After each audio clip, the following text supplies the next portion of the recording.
कुछ समय बाद बड़े भैया आए नरसिंह मेहता के पास और आकर के बोले, पिताजी का श्राद्ध है, घर आ जाना। भले ही हम अलग अलग रहते हैं लेकिन पिता का श्राद्ध तो साथ ही करेंगे। नरसिंह मेहता ने चरण पकड़े, बोले भैया मुझे तो पिताजी की ज्यादा स्मृति नहीं, मैंने आपको ही पिता माना अपना, लेकिन पिताजी का श्राद्ध है, मैं जरूर आऊंगा। लेकिन जब से मैं घर से अलग हुआ हूं, मैंने सेवा रखी है ठाकुर जी की, तो सेवा करने में, भजन कीर्तन करने में समय निकल जाता है काफी, तो मैं सेवा से निवृत्त होके आऊंगा। और उसमें मुझे कितना बच जाएगा, कितना समय लगेगा मुझे पता नहीं, तो पर मैं आऊंगा, पर सेवा निवृत्त होके आऊंगा। अब नरसिंह मेहता जी ने कुछ गलत तो कहा नहीं था, लेकिन भैया को यह बात बुरी लगी। पिता का श्राद्ध है और अभी भी तू ठाकुर जी की सेवा की प्रधानता बता रहा है, बिल्कुल आने की आवश्यकता नहीं है। मेरा तेरा भाई का संबंध भी आज मैं नष्ट करता हूं। अरे पिता का श्राद्ध है, अभी भी वो ठाकुर की सेवा करके आएगा। नहीं नहीं, मेरा वो मतलब नहीं भैया, सेवा ठाकुर जी आपके लिए जड़ होंगे, मेरे लिए तो सचल हैं, उनको तैयार करके सेवा करके तभी तो आ पाऊंगा।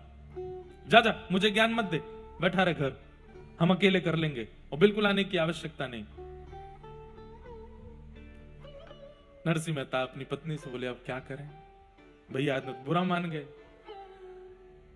तो बोले, अब तुमने मन से तो कहा नहीं, लेकिन एक बात सुनो, हैं तो आपके पिता भी जिनका श्राद्ध है, तो आप अपने घर पे कर लो। अब भैया मना कर गए स्पष्ट कि मत आना, जाओगे तो और विवाद होगा, श्राद्ध में विघ्न हो जाएगा, आप अपने पिता का श्राद्ध यहीं घर पे ही कर लेना। ठीक है, जाओ अपने कुल गुरु को बुला के ले आओ।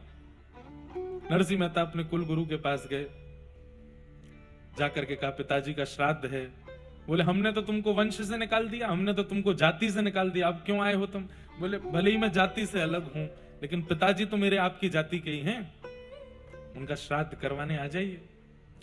कुल गुरु जी बोले, हमने तो आपके बड़े भैया को वचन दिया है, उनके यहाँ जाएंगे और एक बार में एक ही जगह श्राद्ध खाना चाहिए, आपके यहाँ नहीं आ पाएंगे, आप कोई और व्यवस्था कर लो अपनी। नरसिंह मेहता बोले, कोई बात नहीं। दूसरे ब्राह्मण देवता के पास गए, बोले कि हमारे कुल गुरु तो व्यस्त हैं, आप ही करा दीजिए। तो ईर्ष्यालु लोग, ऐसा नहीं है कि आपसे जलने वाले लोग, ईर्ष्या करने वाले लोग मुंह पे ईर्ष्या करते हैं या पीठ पीछे ईर्ष्या करते हैं, वो कई बार कर्म के द्वारा भी ईर्ष्या प्रकट करते हैं। जैसे महाभारत में कथा आती है ना कि भृगु ऋषि को कौरवों ने हाथ पांव जोड़ करके प्रणाम करके कहा कि महाराज आप अपने 1000 शिष्यों को लेकर के पांडवों के पास प्रसाद पाने जाओ, ताकि आपके चरण रज मिलने से हमारे भाइयों का भला हो जाए। अब कह तो रहे हैं कि आपके चरण रज मिलने से हमारे भाइयों का भला हो जाए, लेकिन मन में ईर्ष्या है कि जो 5 लोगों का भोजन नहीं बना पाते, जब 1000 लोगों को लेके ये जाएंगे तो उनको खिला नहीं पाएंगे, और क्रोध में आके ये उनको श्राप दे देंगे। ईर्ष्यालु लोग कई बार दिखाते हैं कि वो आपसे प्रेम बहुत करते हैं, लेकिन उनकी क्रिया में कपट होता है। जैसे कोई हिमालय की यात्रा पर गया, अब हिमालय यात्रा करके आया, आपके मन में आया मैं भी जाऊं, तो आपने उससे पूछा, भैया कैसी रही यात्रा? तो उसने मन में सोचा, अगर मैं यहीं बैठे बैठे बता दूंगा तो ये सतर्क हो जाएगा और ये जाएगा नहीं, इसलिए ऐसा बताओ कि ये खुद भी चख करके आवे मजा। अरे बड़े आनंद आए। कौन कहता है दुर्गम? बिल्कुल दुर्गम नहीं था, इतने बढ़िया रोड बना दिए सरकार ने, क्या ऐसे गाड़ियां घूमती हैं, बिल्कुल गड्ढे नहीं, बिल्कुल मोड़ नहीं, और भीड़ तो होती ही नहीं है, बिल्कुल सर्राटे से गाड़ी जाती है, पहुंच जाते हैं। सर्दी का तो कोई एक जैकेट लेके जाना, बस उसी में काम हो जाएगा तुम्हारा। सामने वाले व्यक्ति को इतना कॉन्फिडेंशियल ले लेते हैं, फिर वो जब जाता है प्राण बचा करके, तुमने तो भाई बहुत कहा था कि बहुत, बोले अब आया आनंद, मुझे बस लगा कि मैं बता दूंगा तो तू सतर्क हो जाएगा, तो खुद देख कर क्या। ईर्ष्यालु लोग ऐसे भी होते हैं। तो नरसिंह मेहता से ईर्ष्या तो करते ही थे सब। क्यों? अब कोई काम नहीं करता, धंधा नहीं करता, इसका घर कैसे बन गया, इसकी भोजन की व्यवस्था कैसे होती है, इसको घर वालों ने निकाल दिया, जाति वालों ने निकाल दिया, फिर भी इसकी व्यवस्था कौन कर रहा है? इसलिए लोग जलते थे नरसिंह मेहता से। तो दूसरे गुरुजी के पास गए, ब्राह्मण देवता के पास, आप हमारे घर पे श्राद्ध करा दो। तो उन्होंने लंबा चौड़ा सब व्यवस्था बताई। बोले देखो तुम नागर ब्राह्मणों से हटा दिए गए हो। बोले जी पता है। अब यही एक मौका है कि तुम सब ब्राह्मणों को प्रसन्न करो। तो अकेले मुझे मत बुलाओ, जितने नागर ब्राह्मण है सबको बुलाओ, सबको उचित भोजन कराना, सबको दक्षिणा देना, सबके पांव धोना, सबको प्रणाम करके सबसे क्षमा मांगना, तब जाकर के सब तुमको आशीष देंगे। तो तुम्हारे पिताजी का श्राद्ध भी सफल होगा। और जो तुमने गलतियां की हैं, जबकि गलती कुछ की नहीं है नरसिंह मेहता जी ने, जो तुमने गलतियां की उसमें तुमको क्षमा मिलेगी, तभी तुम्हारे पिताजी का श्राद्ध सफल होगा। सारे नागर ब्राह्मण आएंगे। बोले आप सबको निमंत्रित कर दीजिए, मैं व्यवस्था करूंगा। नरसिंह मेहता सोचे 40-50 लोग आएंगे, लेकिन उन ब्राह्मण देवता ने 400 परिवार निमंत्रित कर दिए। 400 परिवारों में जाकर के ढिंडोरा पीट दिया। नरसिंह मेहता ने भोजन पर बुलाया है। बोले वो क्या खिलाएगा? बोले इसी तभी तो आनंद आएगा। खाने के लिए जाएंगे, नहीं खिला पाएगा तो फिर भरे समाज में फिर उसको गालियां देंगे, फिर उसको सुनाएंगे, और अब की बार तो इसको नगर से ही निकाल देंगे। सब बोले हाँ आनंद आएगा, आनंद आएगा, ऐसा ही करो। नरसिंह मेहता ने जाके पत्नी से कहा 40-50 लोगों की प्रसाद की। बोले कोई व्यवस्था नहीं है यहाँ, 2 लोगों की व्यवस्था नहीं, तुम 40 की बोल रहे हो, एक ही बुला लेते। बोले वो बोले कि सबको बुलाना है, मैं तो बोल आया कि सबको निमंत्रण देना, अब देवी कुछ करो। पत्नी ने कहा वो एक सेठ जी हैं, उनसे जाके थोड़ा कर्जा ले आओ। ठीक है मैं जाता हूं, बाकी तुम व्यवस्था रखना। बोले हाँ। सेठ जी के पास गए। बोले सेठ जी कुछ व्यवस्था कर दीजिए, हम आपको दे देंगे धीरे धीरे। अच्छा नरसिंह मेहता कीर्तन करते थे, कीर्तन में कोई कुछ देने का प्रयास करता था तो नरसिंह मेहता जी रखते नहीं थे। कोई दे भी देता था तो तुरंत भंडारा कर देते थे, या फिर कभी कोई देने की इच्छा रखता तो नरसिंह मेहता कहते उनसे हमने इतना लिया है, आप उनको दे आओ। अपने पास नहीं रखते थे, अकिंचन निष्किंचन। तो सेठ जी के पास जाकर के नरसिंह मेहता बोले पिताजी का श्राद्ध करना है, आप थोड़ी सेवा कर दो। सेठ जी बोले कर दूंगा, पर बदले में हमको क्या मिलेगा? बोले मैं धीरे धीरे चुका दूंगा, ब्याज भी लगा देना आप। सेठ जी बोले हमको देखो ब्याज सहित चुकाने की आवश्यकता नहीं, आप तो जितना लोगे उतना चुका देना बाद में, उससे पहले ब्याज के रूप में हमको कुछ और दो। बोले क्या? कीर्तन सुना, बैठ के थोड़ा कीर्तन सुना। नरसिंह मेहता बोले मैं कीर्तन सुनाने लगा तो फिर मैं उसमें विलीन हो जाऊंगा, तल्लीन हो जाऊंगा। पिताजी का श्राद्ध है, ब्राह्मण देवता आ रहे होंगे। सेठ जी बोले हम आपको हिला देंगे, हम आपको उठा देंगे, आप तो कीर्तन सुना। लिए करताल हाथ में, और जैसे ही कीर्तन गाने, वो हमारी आपकी तरह कीर्तन भजन कथा नहीं सुनते थे। नरसिंह मेहता तो जैसे ही कीर्तन में प्रवेश करते देह की सुध नहीं रहती थी, कहीं और पहुंच जाते थे। फिर किसी को जाके उनको उठाना पड़ता था, तब जाकर के वो सचेत होते थे। हम लोग कैसे हैं? हमको बार बार सावधान करना पड़ता है, इधर देखो, कथा सुनो, बार बार कहना पड़ता फोन मत चलाओ, इधर उधर मत देखो, सो मत। नीचे वाले लोग बेचारे, इन पे तो साधन नहीं, बैठना पड़ता है। कुर्सी और सोफा वाले लोग बेचारे बड़े सुखी होते हैं, दोपहर की प्रसादी पाके आते हैं। और गुजरात में तो छाछ पीने की ज्यादा परंपरा है, ऐसी छाछ पी के आते हैं कि सोफा मिला नहीं। कथा सुन तो नहीं नीचे बैठने वाले, हमको क्या फायदा, लो झोंका मार लो। हम लोगों को बार बार उठाना पड़ता है कि भाई कथा सुनो, कीर्तन सुनो, भजन करो। नरसिंह मेहता कैसे हैं? उनको उठाना पड़ता है कि संसार भी देखना है, कीर्तन में ही मत रहो। बंधुओं कभी आपने विचार किया, संतों के, महापुरुषों के, वैष्णवों के चेहरे में ऐसा कौन सा आकर्षण होता है कि हम हजारों रुपया खर्च करके भी इतने सुंदर नहीं दिखते, और वो बिना साबुन लगाए भी इतने बढ़िया क्यों लगते? क्यों लगते?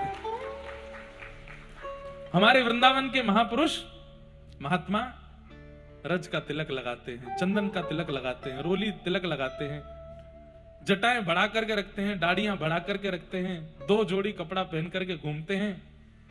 लाखों का पलस्तर करने वाले मुख पे उनके सामने फीके लगते हैं, वो इतने सुंदर लगते हैं। ये आकर्षण उनके अंदर कहां से आया?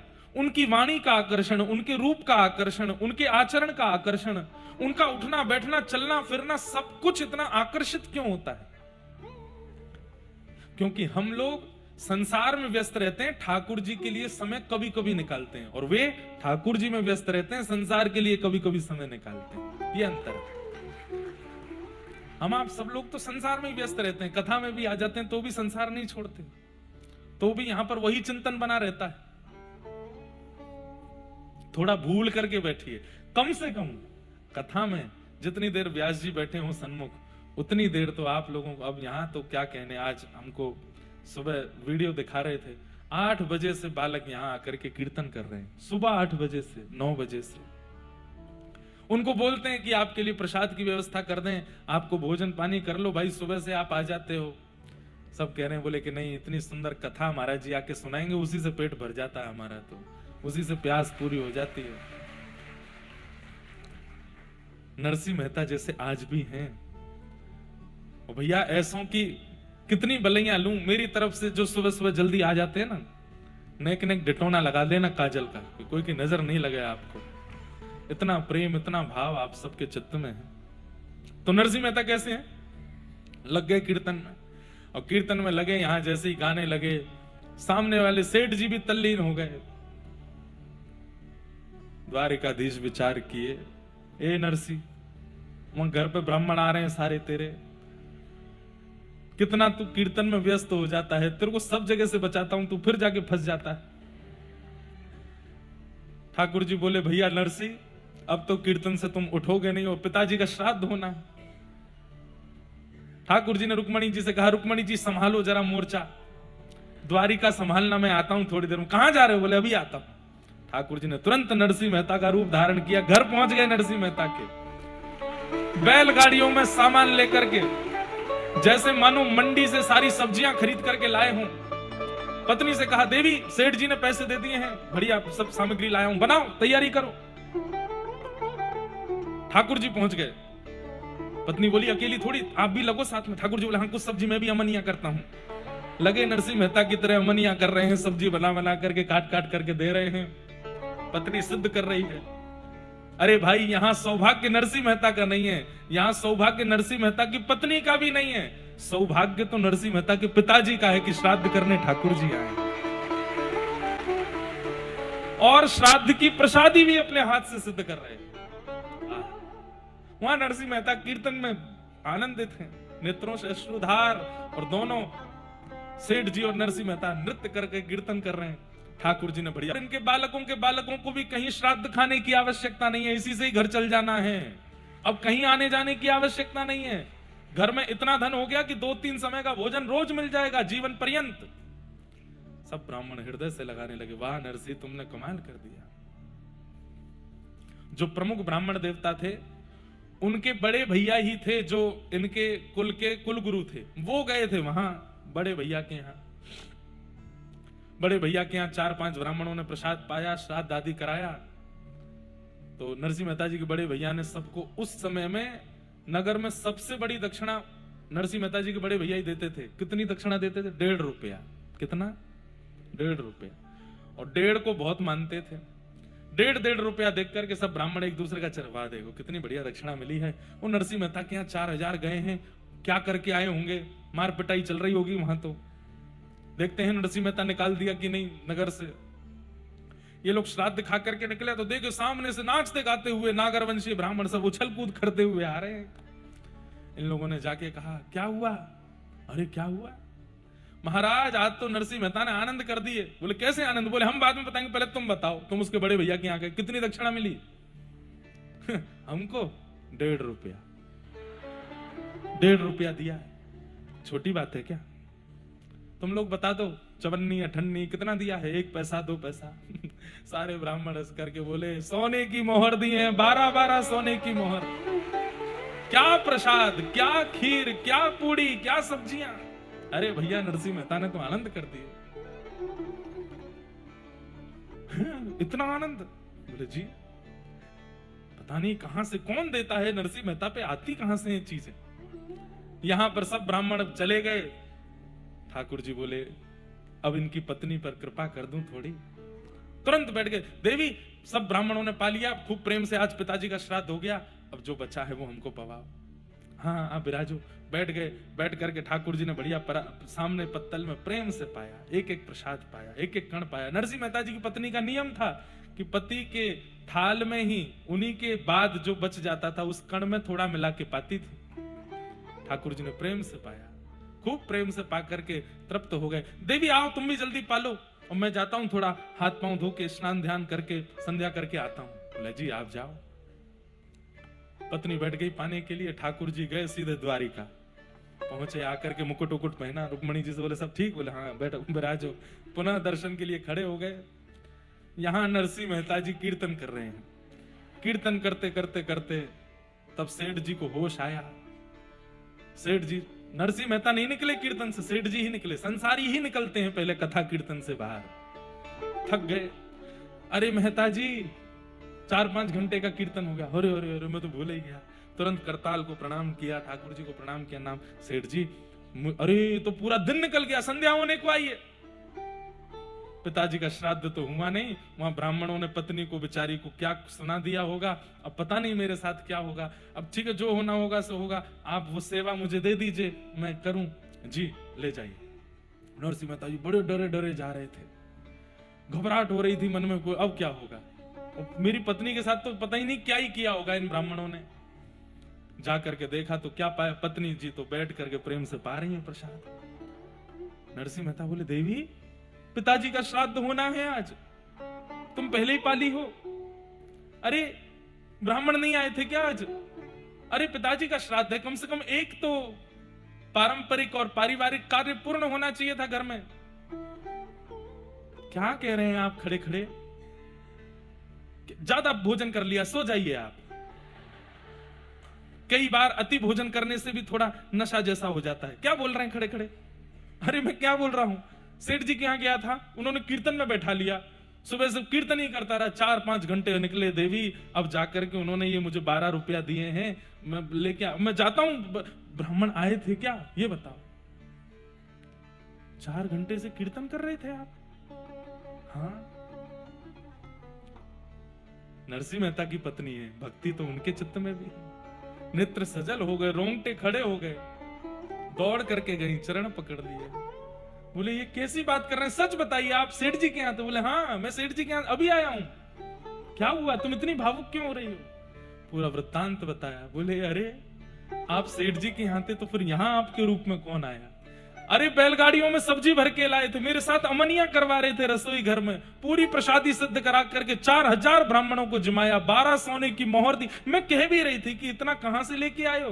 बोले देवी मैंने तुमको बताया नहीं था, सब धरा हुआ था भीतर, निकाल निकाल के सबको दिया, प्रसाद पाया, अपना उच्चिष्ट छोड़ करके गए, तभी तो मैं प्रसाद पाने के लिए बैठी, आप ही तो थे। नरसिंह मेहता समझ गए, बोले कि मैं नहीं हूं, ये तो करुणा निधान है, ये तो दीन बंधु द्वारिकाधीश आए थे। हाथ पांव कांपने लगे नरसिंह मेहता के, कहां बैठे थे मेरे नाथ? वो जगह दिखाने लगी, इधर बैठे थे। नरसिंह मेहता उस स्थान को ही वंदन करें। कहां चल रहे थे? बोले इधर चल रहे थे। उस रज को प्रणाम करें। किधर किधर प्रसाद पाए थे? यहाँ। अरे देवी तुम मुझे थोड़ा प्रसाद दो, उनका उच्छिष्ट है, मैंने भी इसमें से खा लिया है। कोई बात नहीं, तुमने खाया तो ठाकुर जी का प्रसाद तो प्रसाद है, दो। दोनों नरसिंह मेहता और उनकी पत्नी एक ही थाल में प्रसाद पाने लगे, नेत्रों से अश्रुपात करने लगे। जय हो दीन बंधु, जय हो दीनानाथ, जय हो द्वारिकाधीश, आपकी बड़ी कृपा, इतना अनुग्रह, इतनी करुणा मुझ पर करके आप आज गए। ऐसे द्वारिकाधीश तो भले ही जगत निंदा करता था नरसिंह मेहता की, लेकिन ठाकुर जी यश गाते, तू है सखी बड़ भाग बड़ी, नंदलाल तेरे घर आवत हैं, तू है सखी बड़ भाग बड़ी, नंद लाल तेरे।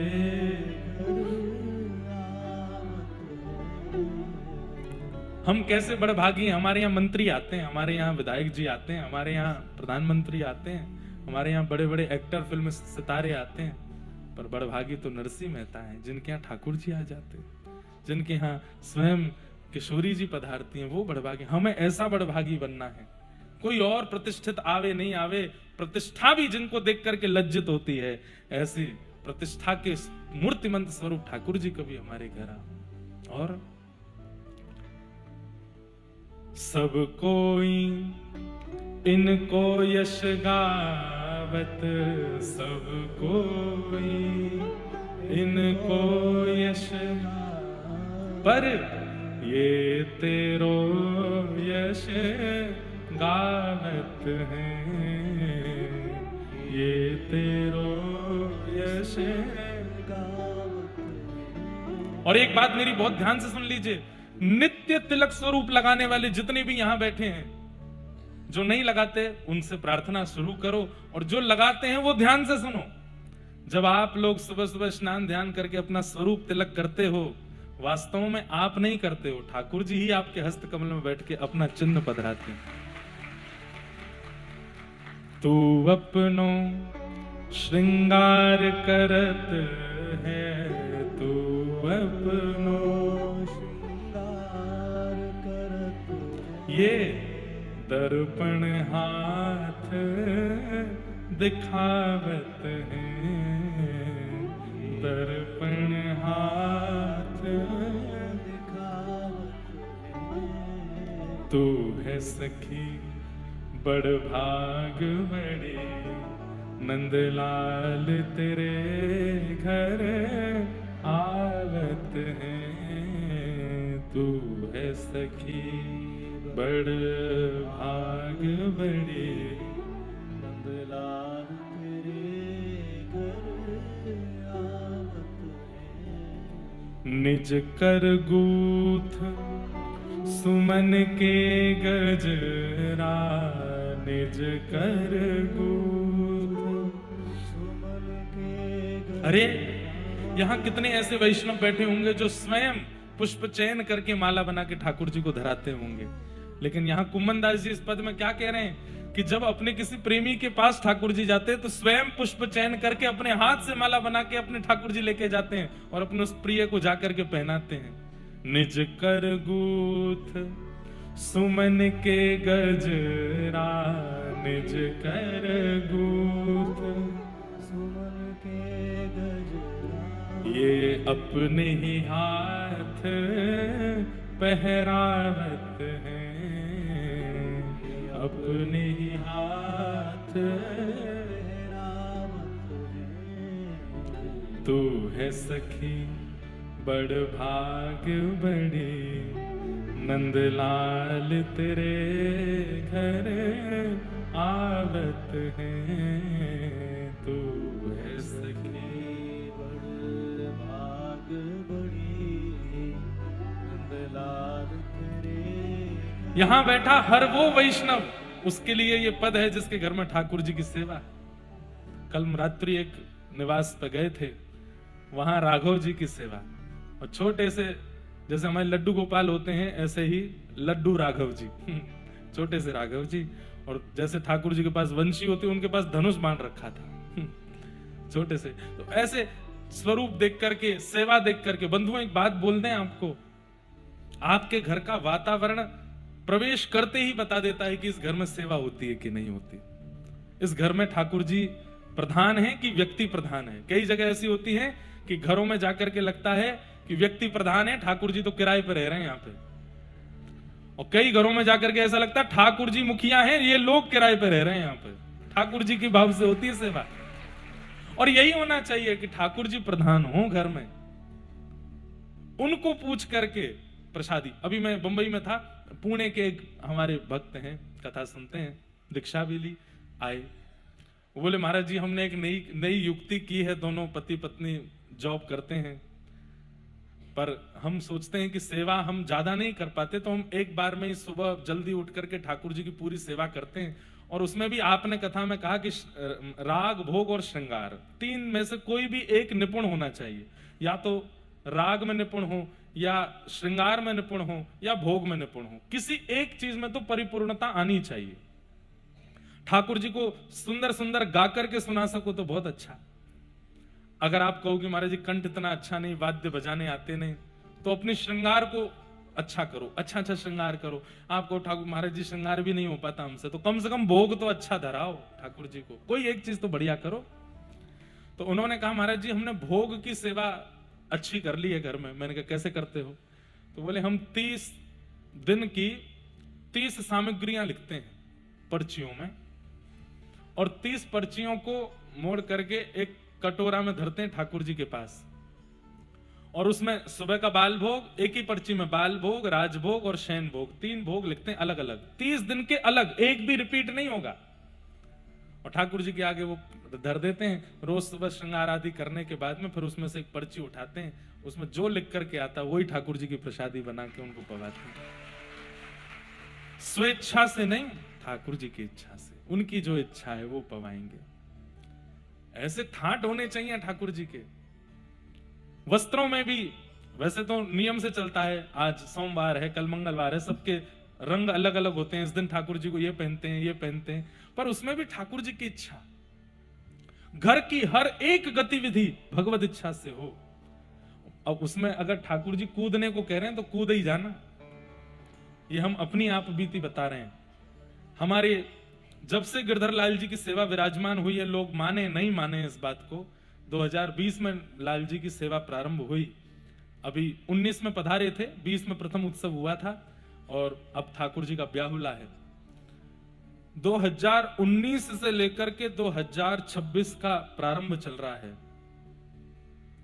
हमारी कथाओं से लेकर के निज जीवन के विवाह तक की स्थिति पर भी सब ठाकुर जी की आज्ञा से होगा, उन्हीं से ही आज्ञा ली है। कहां क्या करना है, कैसे करना है, किससे मिलना है, किससे नहीं मिलना है, क्या पहनना है, क्या नहीं पहनना है, किसको स्वीकार करना है, किसको अस्वीकार करना है, बड़े बड़े जितने भी डिसीजन होते हैं सब लाल जी के आगे पर्ची डालते हैं। जो आ जाती है उसमें भले ही घाटा हो, लेकिन वही करेंगे जो ठाकुर जी ने कहा। और फिर उसमें अविश्वास नहीं। कई बार ऐसा हुआ है, ठाकुर जी से हमने पूछा, कुछ बताने की बात नहीं, कि एक पर्ची में तो बहुत फायदे की चीज थी और एक पर्ची में थोड़ा घाटा था। ठाकुर जी के आगे डाला, निर्णय है, हर बात नहीं, विशेष बात है, ठाकुर जी के आगे क्या क्या होना चाहिए। तो नियम रखते हैं, जो ठाकुर जी के ज्यादा समीप जाती है उसको उठाते हैं। वो उठा करके ठाकुर जी, हे गिरधरलाल, जैसे देखा घाटे वाली चीज आई तो फिर वही करते हैं जिसमें घाटा हो, भले ही थोड़ी परेशानी झेलनी पड़े, लेकिन नहीं, लाल जी की इच्छा है। और फिर उसमें अविश्वास नहीं। ये ऐसा जीवन होना चाहिए एक भक्त का, हर इच्छा ठाकुर जी के अनुसार, जैसे नरसिंह मेहता है। फिर कुंभनदास जी इस पद के अंतिम भाव में कहते हैं, अगर ऐसे जीवन जीने लगोगे तो क्या होगा?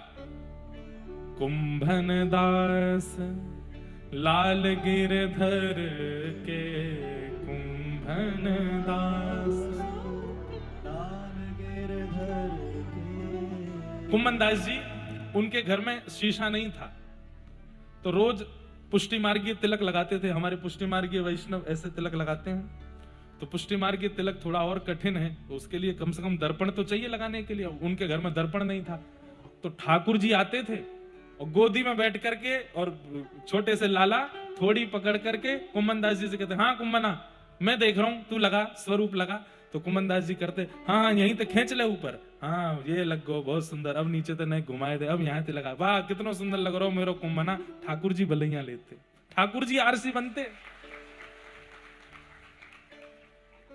एक बार ठाकुर जी ने विचार किया, इतना निष्किंचन है, इतना अकिंचन है कुंभनदास, एक जगह को राजा आ रहा है, बहुत सारी संपत्ति दान करवे, वाकई मन में जाए कि कह दूंगा यही दान कर जाए वो। ठाकुर जी ने उस राजा को स्वप्न दिया, गोवर्धन में कुंभनदास हैं, उनको जाके संपत्ति दे दो। सुबह सुबह का समय, राजा को स्वप्न आ चुका था ठाकुर जी का, कुंभनदास जी तिलक स्वरूप कर रहे थे, ठाकुर जी गोद में बैठे कुछ बात कर रहे थे, कुंभनदास जी थे। कुंभनदास जी के थोड़ी पकड़ के ठाकुर जी बोले, ए कुंभना, मेरी बात तो सुन। कुंभनदास जी बोले, हाँ लाला, हाँ जय जय, बोलो, कहा कह रहे। इतने में ही वो राजा आ गया, और उसने भीतर जैसी प्रवेश किया, ठाकुर जी अंतर ध्यान हो गए। सोचिए, अकिंचन निष्किंचन कुंभनदास जी के यहां पर करोड़ों की संपत्ति उस समय दान करने राजा आया है, और कुंभनदास जी, लाला कहां चले गए? ऊपर देखें, नीचे ढूंढे, इधर ढूंढे, उधर ढूंढे, बाहर ढूंढने जावे, राजा बैठा है उसको देख नहीं रहे। राजा से कह रहे, तेने देखो? बोले, कौन को? छोटो सो मेरो जय जय, कहां चलोगो पतो नहीं। कछु तो कह रहे, कछु तो कह रहे, थोड़ी पकड़ के मुंह तो बोलते बोलते चले गए। बहुत देर होने के बाद फिर राजा बोला मैं वहां का राजा हूं, संपत्ति लेके आपको दान करने आया हूं। कुंभन दास जी बोले यही मारे चले गए। तो एक भैया हाथ जोड़ के प्रार्थना करूं, बोलो कहा सब लेके वापस चलो जा। अरे कुछ तो ले लीजिए, बोले कछु देनो चाहे, बोले हाँ पक्का देखो, बोले हाँ दोबारा अपनो मोहम्मद दिखाइयो मुझे, चलो जा यही दे जा, तू जब ते आयो मेरो जय जय मुंह को छोड़ के चलो। राजा बोला ठाकुर जी ने स्वप्नादेश किया, बोले चाहे ठाकुर जी ने स्वप्नादेश किया तू चलो जा। राजा लौट के चला गया। थोड़ी देर बाद ठाकुर जी फिर प्रकट हो गए। कुंभना, आहा कुंभन दास जी के नेत्र सजल हो गए, दौड़ के कहां चले गए आप? अरे कुंभना मैंने तो वो राजा भेजो, मैंने ही तो बाकू स्वप्न दियो कि सबरी संपत्ति कुंभन दास को दिया, तेरो ऐसो अकिंचन निष्किंचन तू झोपड़ी में रहवे, काय को ना ले तेने? कुंभन दास जी बोले जिस संपत्ति के द्वार पर आते ही आप चले गए उसको घर में ले लेता तो क्या होता। और नाथ एक बात और, बोले क्या? अगर मैंने स्वीकार किया होता तो मैंने स्वीकार नहीं किया, क्यों नहीं किया ये पूछने के लिए आप दोबारा मेरे पास नहीं आते।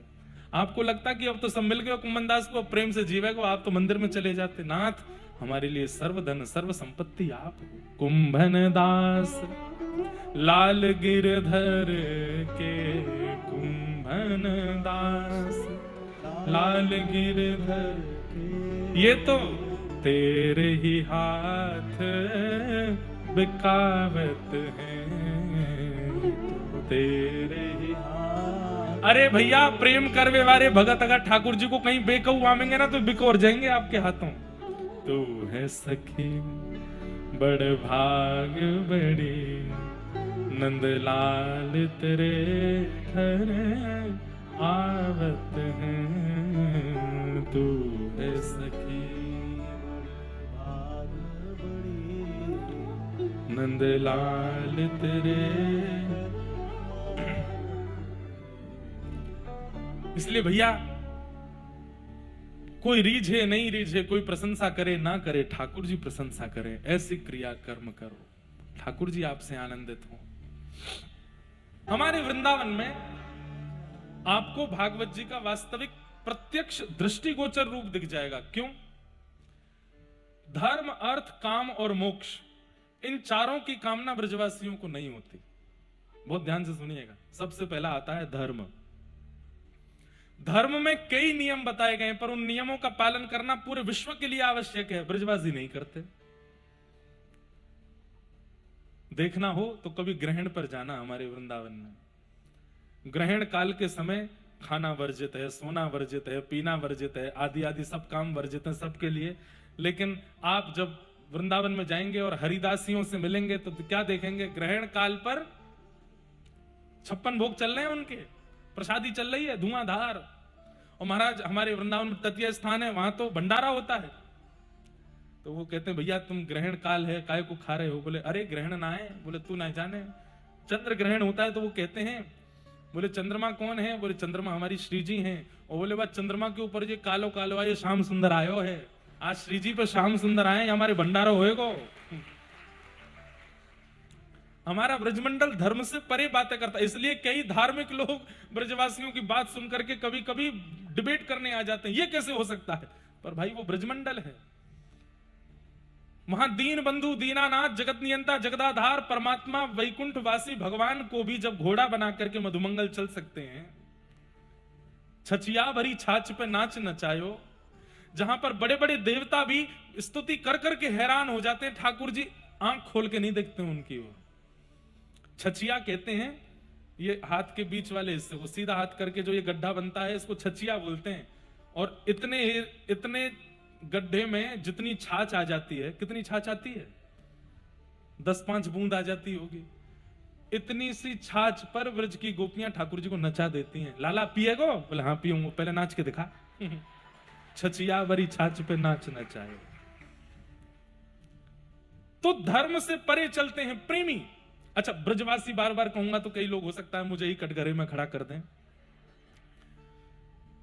मैं प्रेमियों की बात कर रहा हूं। जो प्रेमी होता है वो कई बार धर्म से विलग। और प्रेमी भैया ये छोरा छापरी वाले मत समझियो, आजकल वाले मत समझियो, वो प्रेमी नहीं है।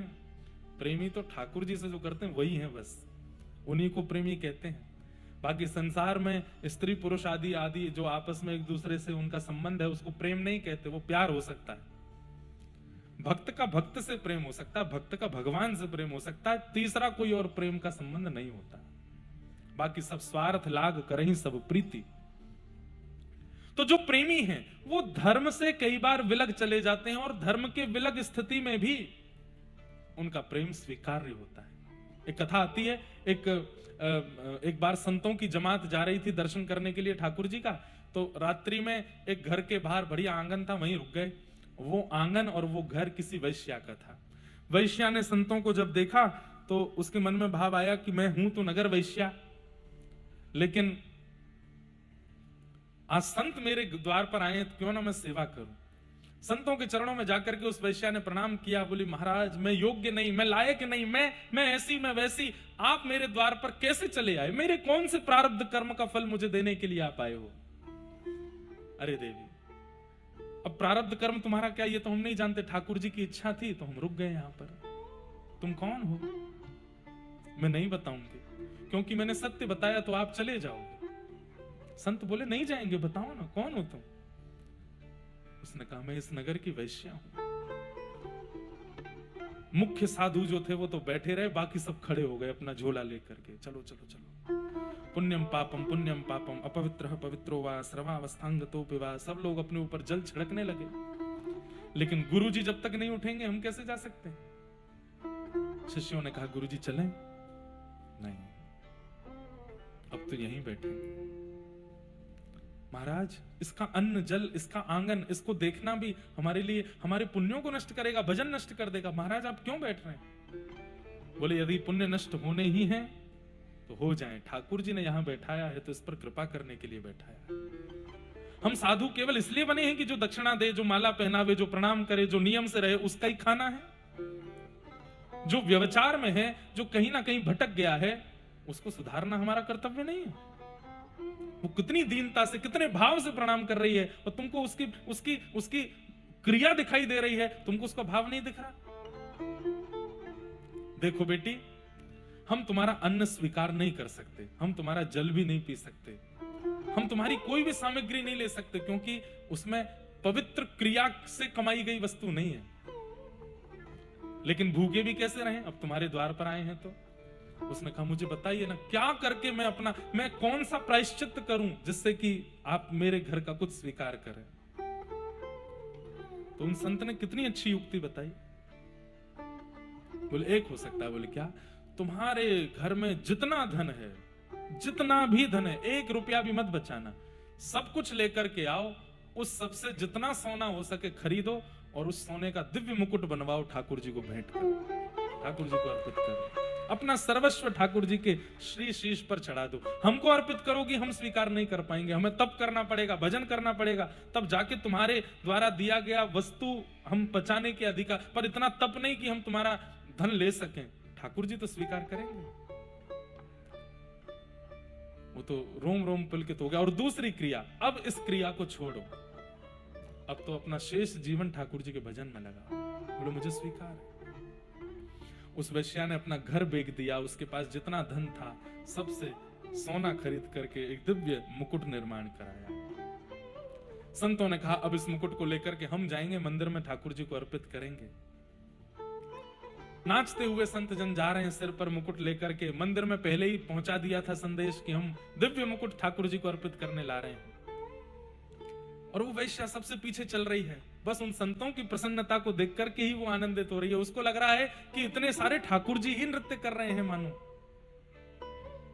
संत ने जब उस वैश्या को देखा, बोले अब तुम पवित्र हो गई हो, हमारी इच्छा है कि मुकुट लेकर के तुम जाओ मंदिर के अंदर। अब तुम मुकुट लेके। बोले मैं अधिक नहीं, अब तुम सब पवित्र हो चुकी हो। बंधुओं, व्यक्ति अपने दुष्कर्म का जिस दिन मन, बुद्धि और क्रिया से त्याग करता है, उसी दिन ठाकुर जी उसको क्षमा कर देते हैं, उसके पूर्व के किए हुए पाप से।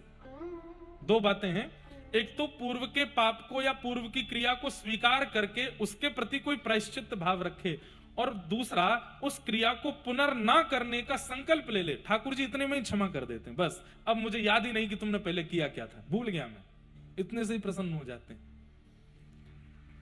ताली तो बजाई आपने, पर याद रखना इस बात को कि आप सबको पता है कि मेरा ऐसा कौन सा कर्म है जिससे ठाकुर जी नाराज हो सकते हैं। उस क्रिया का संकल्पबद्ध होकर के त्याग करो कि नाथ दोबारा नहीं करूंगा, और इसका जो प्रायश्चित होगा या जो दंड होगा वो मुझे अगले 7 दिन में आप दे दीजिए, मैं वचन देता हूं दोबारा नहीं करूंगा। ठाकुर जी क्षमा कर देते हैं, उसी समय भूल जाते। मैं तो भूल गो, तेने कहा कियो मुझे याद ही ना है। ठाकुर जी भूल जाते, बुला देते। वैश्या को कहा अब ठाकुर जी विस्मृत हो गए, तुम लेके चलो मुकुट।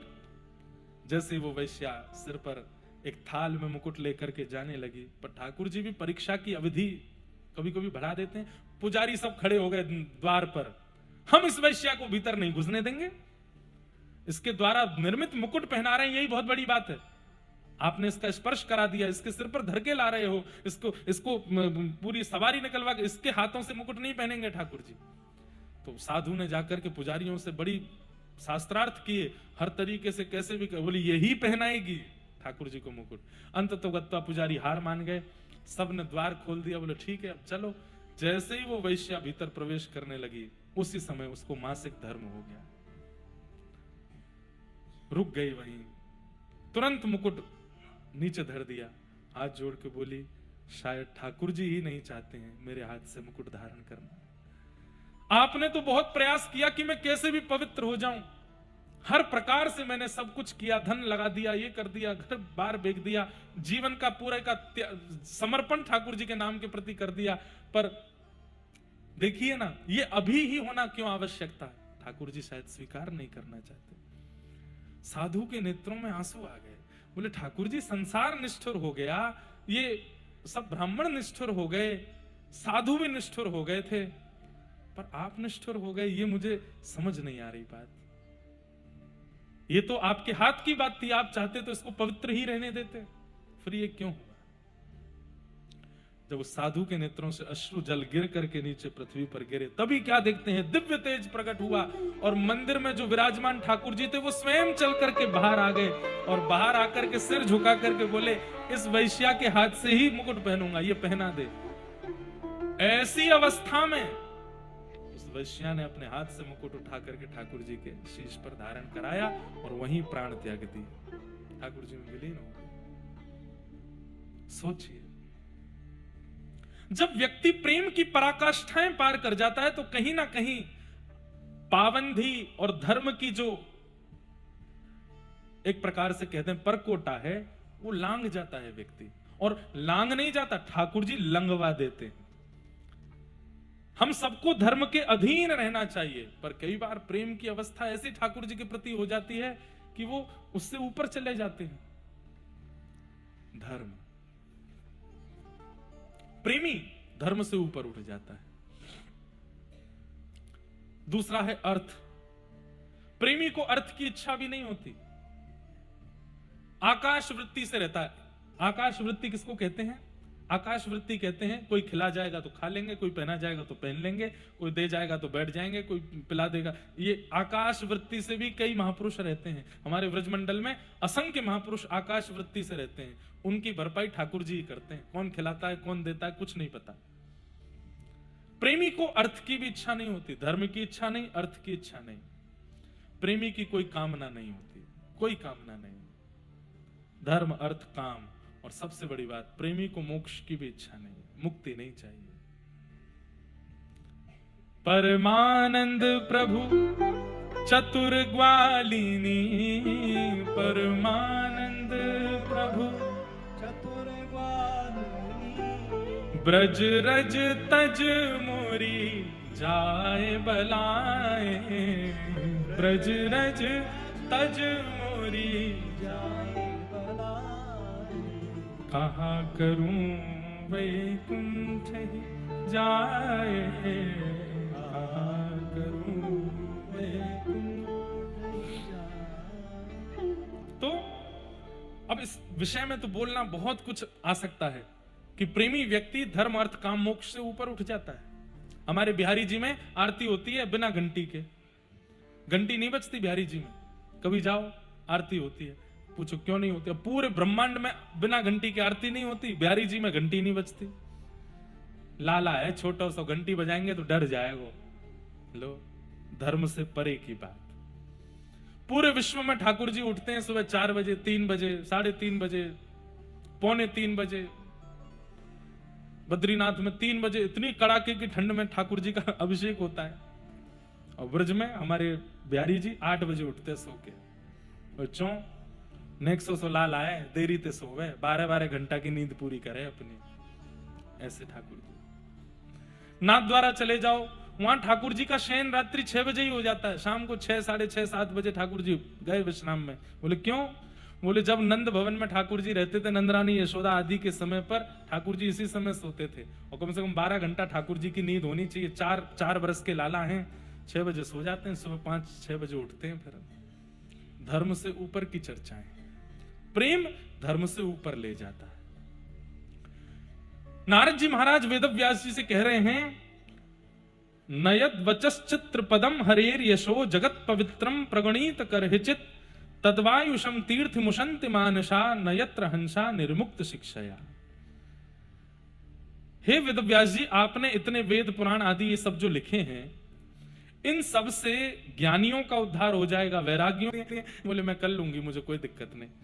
इतना सब कुछ उनके साथ में अनुचित परिवार में हो गया, उसके बाद भी ठाकुर जी की सेवा नहीं छोड़ी। एक दिन बड़ी बूढ़ी माता जी फिसल गई तो पैर टूट गया उनका भी। तो घर आसपास के लोग उनको उठा करके ले गए अस्पताल। डॉक्टर ने पूरा चेक वेक किया। बोले माता जी हड्डी टूट गई है आपकी, पलस्तर लगाना पड़ेगा। बोले नहीं नहीं, जाने तोड़ो वही जोड़ेगा। बोले किसने तोड़ा है? बोले मुझको वापस लेके चलो, बताती हूँ।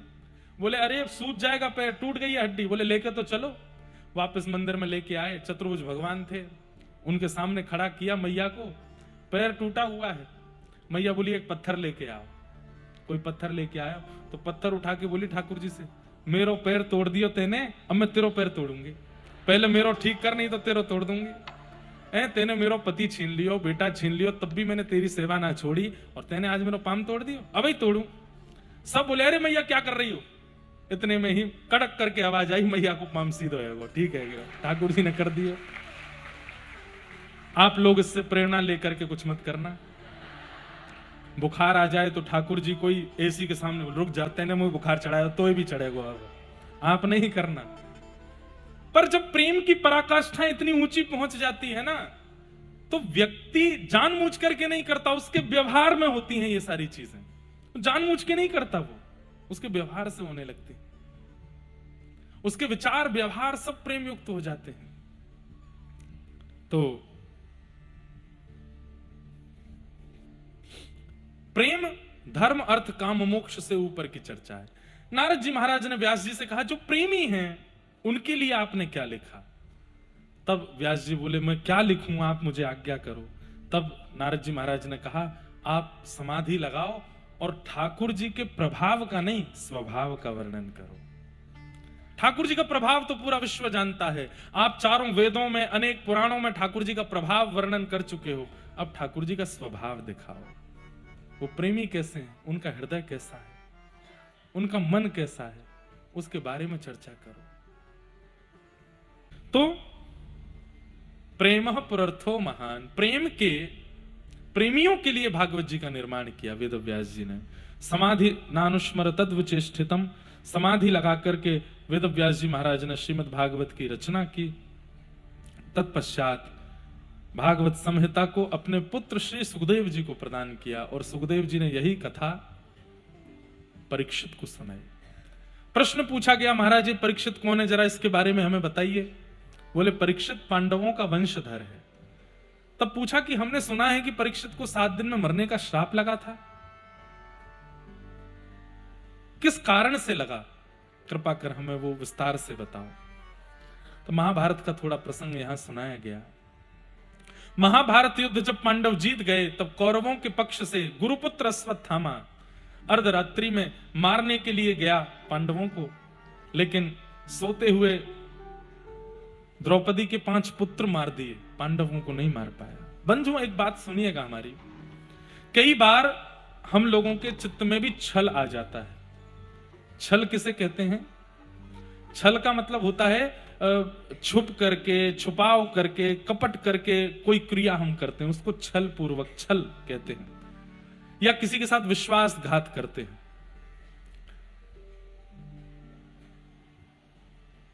कल मैंने कहा था कि ईर्ष्या ठाकुर जी को प्रिय नहीं है, और ईर्ष्या जब चित्त में आती है तो सबसे पहले वो चित्त में जन्म देती है छल को। ईर्ष्या के बाद छल का आगमन होता है। अगर ईर्ष्या ना आवे तो छल कभी नहीं आ पाएगा। छल का और ईर्ष्या का मात्र पुत्र का संबंध है। तो जैसे ही ईर्ष्या आपके चित्त में होगी, आप पाप से महापाप की श्रेणी में आने लग जाओगे। फिर धीरे धीरे छल आएगा, कपट आएगा, द्रोह आएगा, हिंसा आएगी, आतंकवाद आदि तक की स्थिति पर आप पहुंच जाओगे। और एक समय ऐसा आएगा कि दया नाम की वस्तु क्या होती है ये आपको समझ में ही नहीं आएगा। दया किसको कहते हैं? किसी की पीड़ा, किसी का रोना, किसी का बिलखना, किसी का व्याकुल होना, भयभीत होना। एक बात सुनिएगा, बहुत ध्यान से सुनिए। एक पैरामीटर बताता हूं आज आपको, इधर देखिए सब लोग। जिस व्यक्ति को छोटी से छोटे दुख देख करके भी, कष्ट देख करके, सामान्य सी दुख पीड़ा की बातें सुन करके भी नेत्र सजल हो जाते हो, समझ जाना हृदय का बहुत पवित्र है। और किसी के सामने भयंकर दर्दनाक परिस्थिति भी प्रकट हो जाए और तब भी उसे वो सामान्य रूप से ले, उसके चित्त में ज्यादा विचलनता ना हो, कहीं ना कहीं उसके चित्त में पाप की स्थिति ज्यादा है। आप ये मत सोचना कि किसी की बोल्डनेस पर या किसी के बिल्कुल कई लोग होते हैं ना, बड़े हृदय के पक्के होते हैं, हृदय उनका बड़ा कठोर होता है, बड़ी बड़ी चीजों को भी झेल लेते हैं। उन लोगों के लिए बात नहीं है।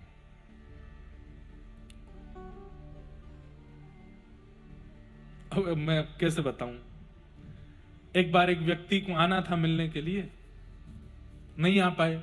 अगले दिन आए तो हमने कहा कल हम आपकी प्रतीक्षा करते रहे, आप नहीं आए। तो महाराज जी वो क्या है, हमारे कॉलोनी में एक मर्डर हो गया था। मैंने कहा इतना हंस के बता रहे हो आप? तो कोई हंस के बताने वाली बात है? और कई लोग ऐसे होते हैं कि सामान्य सी बात पर भी उनके नेत्र सजल हो। बहुत सामान्य सी बात किसी ने कह दी, सीधी बात कहूं तो प्रेमियों के नेत्र सदा भीगे से ही रहते हैं। उनके नेत्रों में जैसे भीगापन सा रहता है। किसी की स्थिति देख करके, किसी का सामान्य स्वरूप देख करके, भाव देख करके उनके नेत्र रोक नहीं पाते। ऐसे लोग प्रयास करें और भक्ति मार्ग चुन लें तो ठाकुर जी जल्दी मिल जाएंगे। क्यों? क्योंकि उनकी स्थिति प्रेम की ज्यादा है। कठोर हृदय वाले जो होते हैं, बड़ी से बड़ी घटना घट जाती है उसमें भी हंसते रहते हैं, खिलखिलाते रहते हैं, कोई उनको ज्यादा फर्क पड़ता नहीं। उनको भी बहुत समय लगेगा भगवत दर्शन करने में। ये पैरामीटर है दया का। जितनी ज्यादा दया करुणा चित्त में है, ठाकुर जी उतनी जल्दी मिल सकते हैं। जितनी दया करुणा का अभाव चित्त में है, किसी पे दया होती ही नहीं है, आती नहीं। कई लोग दया भी कैसे करते हैं पता है? कृपा के रूप में। कैसे? कृपा के, समझ रहे मेरी बात? वो दूसरे पर दया करते हैं तो कहते हैं चलो यार रख लो, कोई बात नहीं, कृपा जैसी कर रहे हो। प्रेमी दया करता है, वो कृपा नहीं करता। कृपा ठाकुर जी करते हैं। हमें दया करनी चाहिए। हां, संतों से, वैष्णवों से, आचार्यों से हम इच्छा कृपा की करें कि हम पे कृपा करो, पर उन्हें भी दया ही करनी चाहिए। वो दया ही करें। दया की अधिकता और दया की शून्यता हमारी हृदय की स्थिति और भगवत प्राप्ति में कितना विलंब होगा इसको बताती है। अपनी दया की पराकाष्ठा नापी है, कितनी है?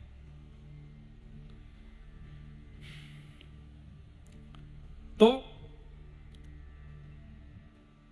हारने के बाद भी कौरवों को चैन नहीं पड़ा। गुरुपुत्र अश्वत्थामा गए और रात्रि में सोते हुए 5 पांडवों की जगह द्रौपदी के 5 पुत्र मार दिए।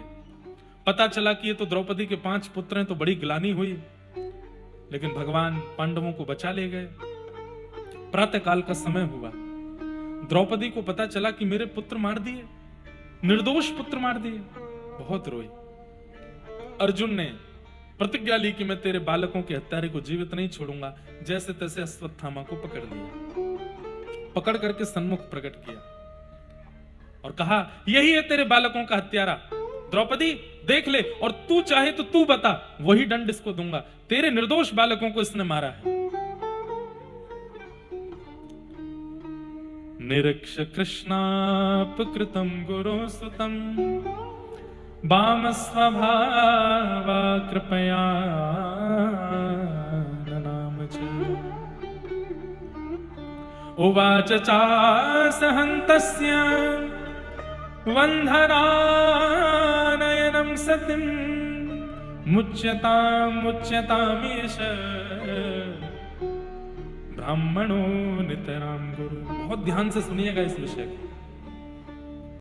एक मां को अपना पुत्र बहुत प्रिय होता है, संतान बहुत प्रिय होती है। पिता भी अगर संतान को मारते हैं उसके गलती पर, तो थोड़ी देर बाद मां को गुस्सा आ जाता है। वो कहती है अब मत कहिए कुछ भी, ठीक है गलती हो गई, अपराध हो गया, अब मत कहिए। वो स्वयं कितना भी दंड अपने पुत्र संतान को दे, दूसरे को मारते हुए नहीं देख सकते। यहां तो प्राण हरण कर लिए निर्दोष बालकों के, और जिसने प्राण हरण किए वो सामने बैठा है द्रौपदी के। और द्रौपदी क्या कर रही है?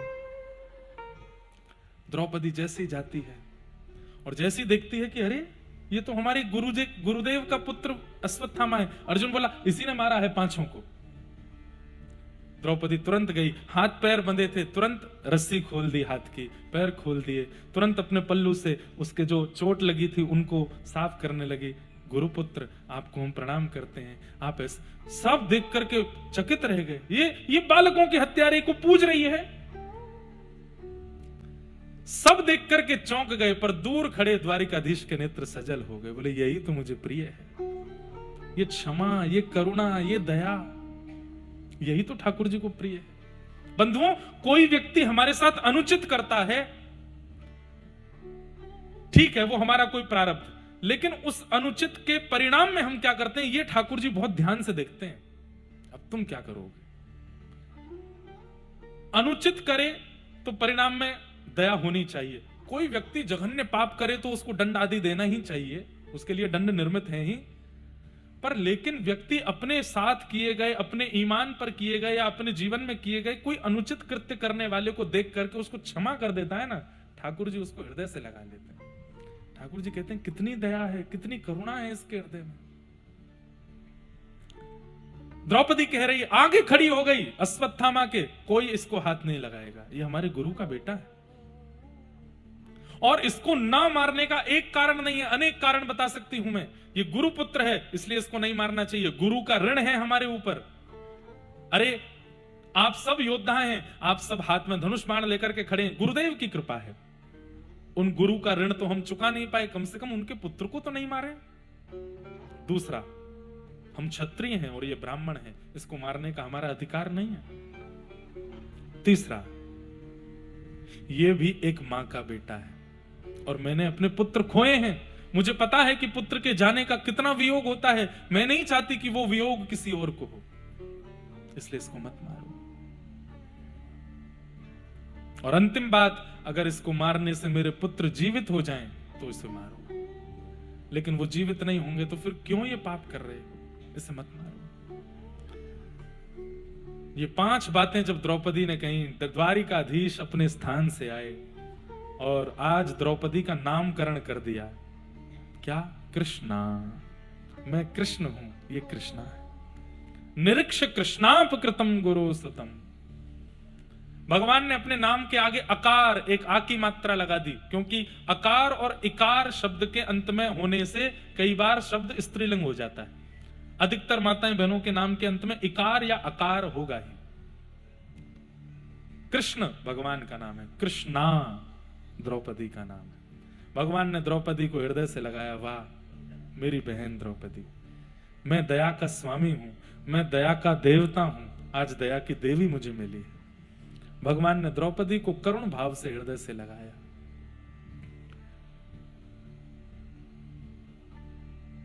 लेकिन असली परीक्षा तो अर्जुन की हो रही है, क्योंकि अर्जुन ने प्रतिज्ञा ली थी कि जिसने मारा है 5 बालकों को उसको जीवित नहीं छोड़ेगा, और क्षत्रिय अगर अपनी प्रतिज्ञा लेके पूरी ना करे तो उसको नरक जाना पड़ता है।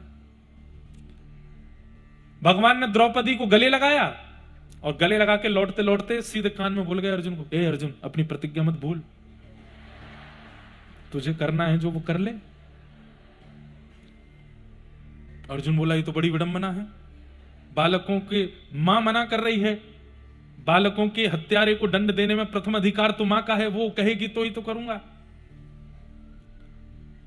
ठाकुर जी की ओर देखा, ठाकुर जी बोले प्रतिज्ञा देख। अर्जुन ने कहा कि द्रौपदी मना कर रही है, बड़े भैया युधिष्ठिर जी से पूछता हूं, ये हां बोल देंगे तो मार दूंगा, ये तो राजा हैं।